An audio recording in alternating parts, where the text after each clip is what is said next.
Mon métier, ma passion, Armelle Lévy. Mon métier, ma passion, c'est avec vous, Armelle. Bonsoir. Bonsoir. Des passionnés, des amoureux de leur métier. On va au Mans ce soir. Jean-Pierre Verneau nous accueille dans sa cordonnerie avenue Jean Jaurès où il est installé depuis 25 ans. Bonjour. Bonjour monsieur, je viens vous apporter mes chaussures à faire pour changer les talons. Oui, pas de problème. Pourquoi il vous fallait ça? Fin de semaine, ça vous dérange pas? Très bien, on fait comme ça. Pas de problème monsieur. Merci.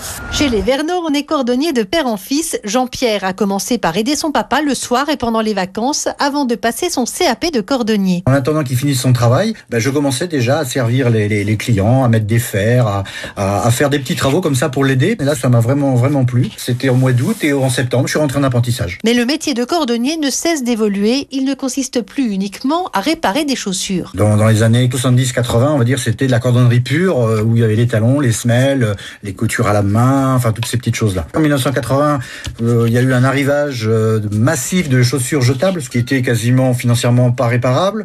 Mais le problème, c'est qu'il n'y avait plus assez de travail et beaucoup de cordonneries ont fermé à cause de ça. À côté de ça, vous avez eu beaucoup de collègues, dont mon père, qui ont su prendre l'opportunité de faire du multiservice. Alors ça a commencé par la clé, reproduction de tampons, encreurs, plaques de minéralogiques pour voitures. Donc vous voyez, si le multiservice n'était pas là en ce moment, je pense qu'il y aurait plus beaucoup de cordonniers. Et encore aujourd'hui, Armelle, pour répondre aux nouvelles attentes, les cordonniers se forment finalement en permanence. Oui, que ce soit pour les clés ou pour les chaussures. Vous avez des tas de clés de véhicules qui arrivent sur le marché qui sont très compliquées à faire. Donc les cordonniers s'équipent, se forment en conséquence pour pouvoir reproduire ces fameuses clés, puisque il y aura toujours le même problème. Tout le monde perd au moins une clé de voiture dans sa vie.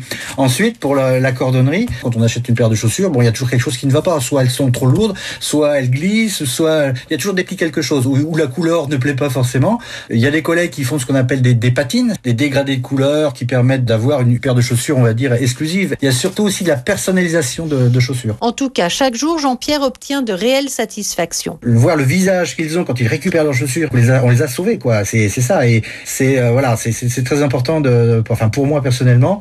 Bon, il y en aura d'autres, ça sera peut-être autre chose, le fait de travailler manuellement, parce qu'on a beau faire des centaines de paires de talons, mais c'est jamais la même hauteur, c'est jamais la même couleur, c'est jamais la même forme. Donc on est jamais sur du répétitif. Oui, on entend bien qu'il aime son métier, Jean-Pierre, mais malgré tout, dites-nous comment ils s'en sont sortis, nos cordonniers, pendant ce deuxième confinement.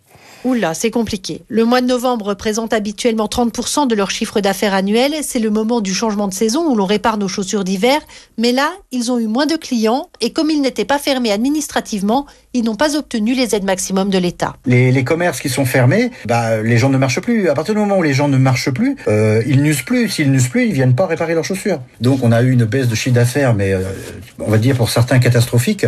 Là, on est avec les services de l'État pour essayer de trouver une solution pour faire sortir un peu de la mouise tous nos collègues qui sont pas bien, quoi. Quand vous avez une perte entre 60 et 80% de chiffre d'affaires, c'est énorme. En France, on est 3500 cordonneries. On estime avec la crise, là, si jamais il n'y a pas une aide correcte sur certains collègues, on va perdre 1000 cordonneries. Mais c'est énorme. C'est 30% des cordonniers en France. Et malgré tout, Jean-Pierre Verneau garde le moral. C'est un optimiste. Il est persuadé que cordonnier, c'est vraiment un métier d'avenir. Il y a de l'avenir pour les jeunes qui veulent se former. Il y aura de l'avenir. On fait partie de l'économie circulaire, puisque toutes les chaussures qui sont réparées repartent pour un cycle. On est des faiseurs de miracles par moment, parce qu'il y a des fois on récupère des choses qui devraient, soi-disant, être mis à la poubelle. Et il vient de recruter en CDI Rémi, son ancien apprenti. Jean-Pierre Verneau est fier aussi de voir qu'il y a de plus en plus de femmes cordonnières. Il en forme d'ailleurs une en ce moment qui prépare son CAP. Merci Armelle, toujours bon pied, bon oeil, et merci à tous les cordonniers de France qui nous écoutent et qui sont toujours là pour nous aider. En France, l'U2P fédère l'ensemble des artisans, commerçants et professionnels libéraux. Retrouvez ces entreprises qui sont au cœur de la croissance et de l'emploi sur u2p-france.fr. Et maintenant, on va chausser les crampons. On refait le match dans un instant avec Christian.